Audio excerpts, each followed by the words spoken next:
Narito tayo ngayon upang matunghayan ang talaga ng mga nagtrending, nagbabaga at napakainit na latest issue ni Ate Erica. Sa pagpapatuloy nga ng ating istorya, ay sinabi na nga ng tita ni Ate Erica kung ano ang pulot-dulo ng hidwaan sa pagitan ni Ate Erica at ng kanyang ate laban sa kanyang mismong pamilya. Sabi kasi ng tita ni Ate Erica ay nung nagpapabahay na nga daw si Kalinga Prab kay Ate Erica ay siniraan daw ng isang tao si Kalinga Prab kay Sir Jun A upang ang pera ay direkta na lamang na maibagay kaila Ate Erica at hindi na dumaan kay Kalinga Prab. Dingig naman po nila sa sabi po ni Sir Rab na pampaopera daw po ng matanda, tapos allowance ni Erica pag eskwela at may mga sinabi pa ay nung pag-alis po kasi nila Rab, nung po magpapaopera na po si Mama, kinukuha na po ng lolo niya. Ayaw na po nung bigay po nung dalawa. At ang sabi po daw po kasi ni Sheila May nung time na yun, kundi naman dahil sa akin, kung di ko laging nakakausap si Sir John A, hindi naman bibigyan kayo ng perang pampaopera. Okay, so ibig sabihin, nagkaroon ng yun po yung contact si Sheila May kay John A? Opo. Bakit niya nakilala si John A? Bakit niya nakilala si John A ni Sheila May? Meron po kasi silang mga GC, mga may group chat. Po. Tapos, okay. Meron tapos sila na yung dati meron po silang GC, tapos meron na silang personalan na usapan na silang dalawa na lang. Ni John A at saka ni Sheila May. At ni ang alitan daw talaga ay nagsimula nung binigyan nga daw ng pera nila Kalinga Prab sa pagpapagamot o pagpapaopera ang lola ni Ate Erica. Ngunit nung umalis na daw sila Kalinga Prab ay ayaw na daw itong ibigay ni Ate Erica at ng kanyang ate na si Sheila May sa lolo at lola nila na pampaopera. Narinig naman daw ng dalawa ang sinabi ni Kalinga Prab na para talaga ito para sa pagpapaopera ng mata ng lola ni Ate Erica. Ngunit sabi naman ng ate ni Ate Erica na si Sheila May ay kung hindi naman din daw dahil sa kanya ay hindi sila makakatanggap ng sponsor dahil siya daw ang kumakausap at kumokontak kay Kuya Jun A na nag-sponsor ng kanilang pabahay at sa iba pa nilang pangangailangan. Hindi na po yun dito nagpunta nung kasagsagan pong nasa ospital yan si Mama. baka may sama ng loob sa inyo. May nagawa kayo hindi maganda kayo. Para po sa amin, tiyahin. Ngayon na lang naman po ako siguro may sama ng loob sa akin kasi ako nag-video po. Ngayon, po. Pero kung kami po, wala naman po. Nadamay lang po kami dito kay Papa. Kasi yun po yung naging alitan. Kasi sabi, nung po kasing nag-ano po doon sila sa pera na ayaw nilang ibigay. At sabi naman kasi ni Erica, kung di naman sa kanya, hindi siya binablog, walang pera. Sa kanya ibinigay ni Rab yun. Sabi naman po kasi ni Papa, kung ganyan din naman ang ugali ninyo, kung gustong-gusto ng lula ninyo makakita, ayaw naman ninyong pagbigyan, ay magsarili na kayo. Yun po yung pinag-umpisahan po ng alitan po nilang magkakita.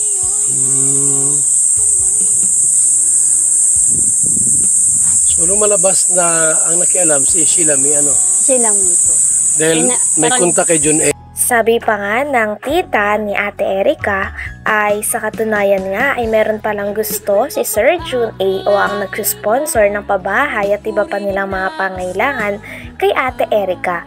Ngunit si Ate Erica naman daw ay wala naman daw gusto kay Sir Jun A sapagkat si Sir Jun A daw ay parang meron ngang asawa. Ngunit ang kanyang ate na si Sheila May ay ang talagang nagpupush o ang kumukontrol kay Ate Erica para sa mga gagawin niya at para sa pag-contact din nila kay Sir Jun A upang mabigyan din sila ng mga pangailangan at iba pang mga sponsor. Ito ay sabi ng tita nila Ate Erica at nalaman niya raw ito sapagkat nakikita niya rin daw talaga na nagpapahayag nga ng damdamin si Sir Jun A para kay Ate Erica. May crush si John A. kay Erica? Napansin mo? May gusto po si Sir John kay Erica, pero si Erica po wala namang gusto. Kasi Yun lang.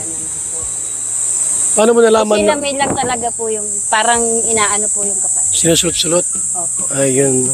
Parang ginagamit si Erika. Yan. Ibig sabihin, may gusto si John A kay Erika. Paano mo nalaman may gusto si John A?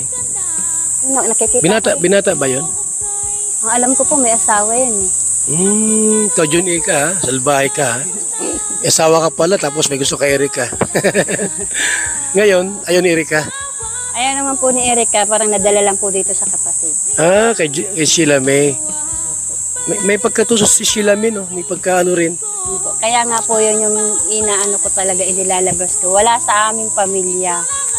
Nasa kanya, siya ang promotor ng lahat. Kung bakit Sa lahat ng nangyari problema, si Sheila. Dito nga ay sinabi din na talagang si Sheila May o ang ate ni Ate Erica naging dahilan kung bakit hindi na natuloy ang pabahay ni Kalinga Prab sa kanila sapagkat nakumbinsi nga din ito na si Sir Jun A na idirekta na lamang sa kanila ang pera at hindi na padaanin kay Kalinga Prab sapagkat baka mapunta pa nga daw ito sa kung ano-anong mga bagay.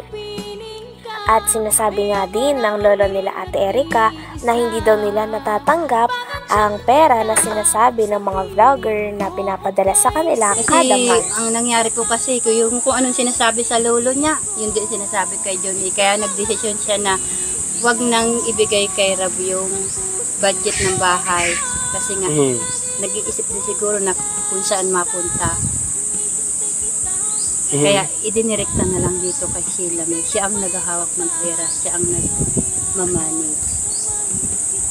So tayo, hindi totoo tayo na mayroon kang pera na natanggap buwan-buwan? Wala po. Wala talaga? Wala po. So maliwanag po mga kalingap na walang tulong si John A mula yung tulong Yung buwan-buwan po. buwan-buwan na sinasabing binibigyan. Wala po. Wala po. Wala po talaga mga kalingap. Alam naman mo sinungaling si tatang, di ba? So wala po talaga mga kalingap na tinatanggap si tatay. So ate, ano ang gusto mong mangyari? Dahil may mga Sinabi nga din ng tita nila Ate Erica na si Sheila May daw ang ate ni Ate Erica ang naging promotor ng lahat.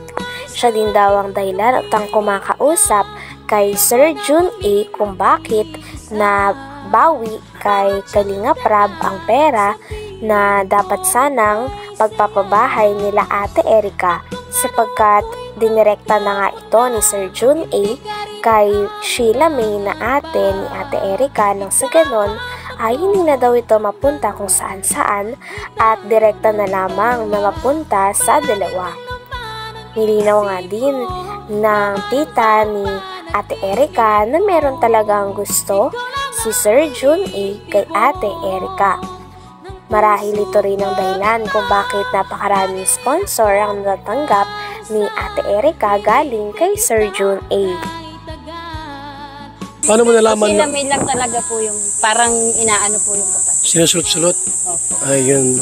Parang ginagamit si Erika. Yan.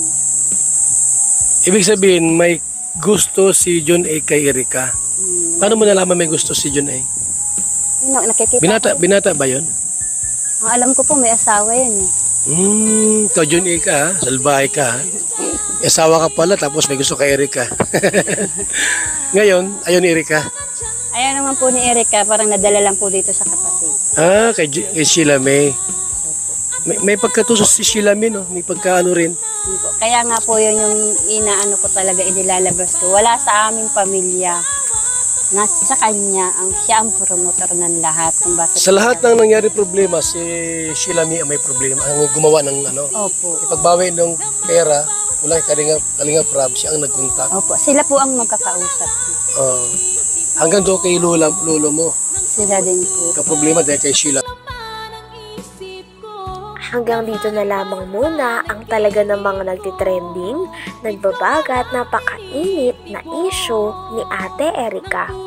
Maraming salamat sa inyong panunood. Hanggang sa muli.